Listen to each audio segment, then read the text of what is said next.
So now you're all right.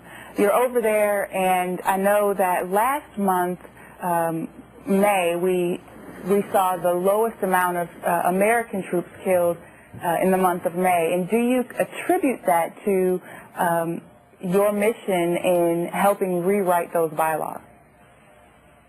Oh, I don't know if I can.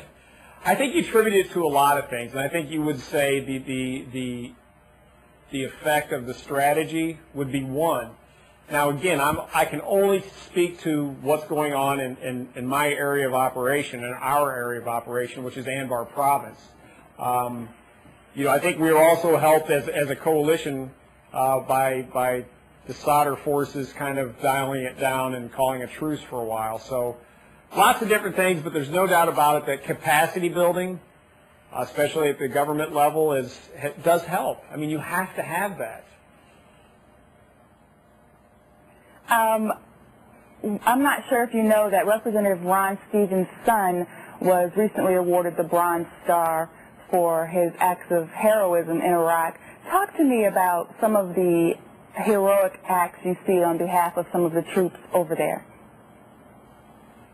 Well, first of all, let me just say to Ron Stevens and to his son, congratulations and thanks for what you did. I mean, there's a family of heroes. You know, you have one. I think they both have won the Bronze Star now, and you know, our nation should be indebted to people like that and to families like that. You know, it's difficult to talk about because I personally haven't seen a lot. I can just tell you one morning walking into our compound, and you know, you felt the explosion, you felt an explosion, and then you find out later what the story was, and it was a young second lieutenant who knew that a suicide vehicle-borne IED was coming at his bunker, and they all could have had the options to take cover, and he stood in front and laid down the fire that stopped the vehicle. Unfortunately, it cost him his life, but he sure saved a lot of his other men. And you know, when you hear stories like that, it's when you say, where do we get these type of people? Where do we get men and women like this? And you know, it's from families like the Stevens. Representative, you work in state government on behalf of the people in Jacksonville and in your district, and you're working in Iraq to help bring some freedoms to the people of Iraq. And I think I said that wrong. You work in state government on behalf of the people in Jacksonville and in your district, and you're working in Iraq on behalf of the freedoms of the people there. When you look at the similarities of the people there and the people in your district, what is the biggest similarity? Oh, I think people just want to, you know, people want to live. You know, there are some traits that are universal. We talk about cultural customs and, you know, which hand to shake with and how they hug and et cetera, but there are some traits that are universal. And one of them is that you know, that desire for a level of freedom and peace. We take it for granted now because we've had it for so long.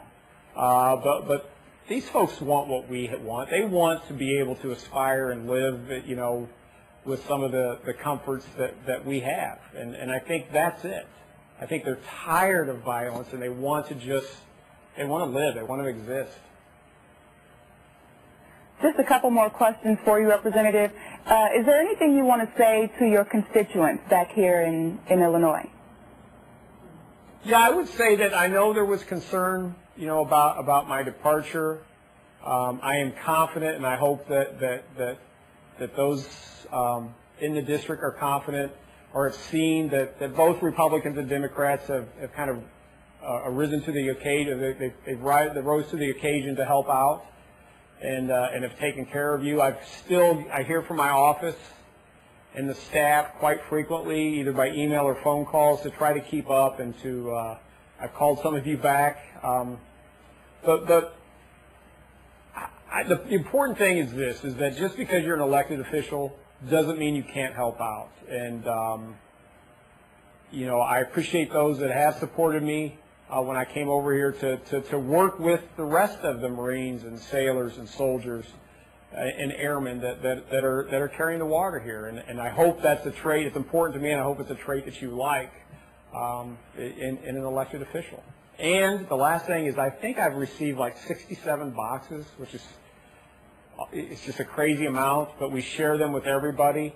And so just thank you. The letters, the cards, the emails, thank you so much. Well, Representative, we certainly thank you for your service, not just in Illinois, but also for your service over in Iraq, and we look forward to seeing you this veto session. Yeah, well, yeah, and it sounds like it may be the annual fall session. Yes, that's what it sounds like. So thanks again for your time, and you have a great day. All right, thanks a lot. Take care.